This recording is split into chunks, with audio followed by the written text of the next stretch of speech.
এক ভাই আমাকে প্রশ্ন করেছেন, হুজুর কুরবানির গোশত কি 3 ভাগ করা জরুরি? এটা কি করতেই হবে? তা না হলে কি আমার কুরবানি কি হবে না? খুবই গুরুত্বপূর্ণ প্রশ্ন। যেহেতু আমাদের সামনে এখন কুরবানি আসতেছে, অবশ্যই এই প্রশ্নগুলোর উত্তর দেওয়াটাও আমরা ইমার্জেন্সি মনে করি।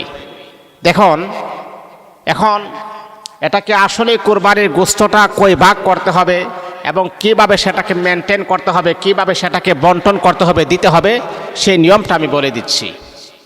আল্লাহ পাক রব্বুল আলামিন কোরআনে কারীমের ভিতরে আমার আল্লাহ বলেন, ফাকুলু মিনহা ওয়া আত'ইমুল কানি' ওয়াল মু'তার। কুরবানির গোশত তোমরা নিজে খাও। ফাকুলু মিনহা ওয়া আত'ইমুল কানি', আত্মীয় স্বজন, পাড়া প্রতিবেশী, অসহায় গরিব তাদেরকে তুমি দাও। কোরআনের বিধানও আছে, আগে নিজে খাও, তোমার যে আত্মীয় স্বজন আছে তাদেরকে দাও, এবং গরিব মিসকিন আছে তাদেরকে তুমি দাও।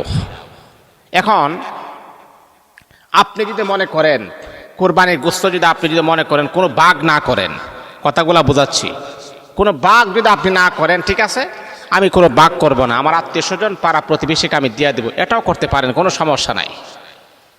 এখন উত্তম যেটা সবচাইতে ভালো, সেটা সবচাইতে উত্তম, কারণ আপনি কোরবানি দিচ্ছেন সওয়াবের জন্য, আপনি কোরবানি দিচ্ছেন আল্লাহ পাক রব্বুল আলামিনের সন্তুষ্টির জন্য, আপনি কোরবানি দিচ্ছেন আল্লাহ পাকের দিদার নসিব করার জন্য।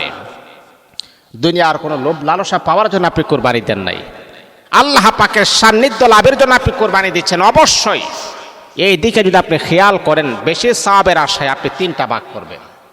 একটা নিজের জন্য করবেন, আর একটা একেবারে ঘনিষ্ঠ আত্মীয় স্বজন, আর একটা অসহায় গরিব মিসকিন আছে না, তাদের জন্য আপনি করবেন। এখন এটা করা কিন্তু জরুরি না। আপনারা যারা মনে করেন 3 ভাগ না করলে মনে হয় কুরবানি হবে না, না, বিষয়টা কিন্তু এমন না। আপনি যদি 3 ভাগ না করে কাউকে নাও দেন, তারপর আপনার কুরবানি হয়ে যাবে। আপনি যদি বলেন আমি কাউকে দিব না, আমি নিজে খাবো, কুরবানি হয়ে যাবে। কিন্তু আমি বলছি উত্তম যেটা, সেটা হলো 3টা ভাগ করে সওয়াবের উদ্দেশ্যে অসহায় গরিব মিসকিনকে দিবেন, আপনার আত্মীয় স্বজনের ভিতরে যারা আছে তাদেরকে আপনি দিবেন, এটা হলো উত্তম। আবার অনেক সময় দেখা যায় কিছু সমাজের ভিতরে এরকম একটা প্রথা রেওয়াজ জারি হয়েছে যে সমাজের ভাগ। এটা কি করে, সমাজের কিছু গণ্যমান্য মানুষ সমাজের ভাগ নিয়ে তারপর তারা তাদের নিজের মনের মতন করে মানুষকে দান করে। দেখে এটা কিন্তু কখনো জায়েজ হতে পারে না। কারণ আমি দান করব আমার গরিব আত্মীয় স্বজনকে, আমার গরিব আত্মীয় স্বজন, আমার গরিবের ভিতরে আমার অনেক আত্মীয় স্বজন আছে, তারা অসহায় গরিব, তাদেরকে কিছু মানুষকে আমি একটু বাড়াইয়ে দিব, আবার কিছু মানুষকে আমি একটু কমাইয়ে দিব, এটা আমার ইচ্ছাকৃতভাবে। এখন সমাজের ভাগ এমনটা হয়ে গেছে, না দিলে নাই হয়, দিতে হয়।